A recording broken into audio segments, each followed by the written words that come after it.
তো গাইস আমরা স্টার্ট করছি আজকের। ওকে, তো আমরা দেখতে পাচ্ছ এখানে সব প্রিপারেশন রেডি।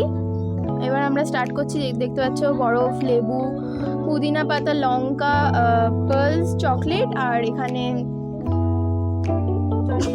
তো গাইস দেখতে পাচ্ছি এখানে আমরা শরবতের প্রিপারেশন করছি। তো পুদিনা পাতা, লঙ্কা, লেবু, বরফ, এখানে হাঁড়ি আর এখানে জলজিরা আর পার্লস চকলেট, লঙ্কা একটুখানি শুকনো লঙ্কা নিয়েছি। ওকে, তো চলো স্টার্ট করি।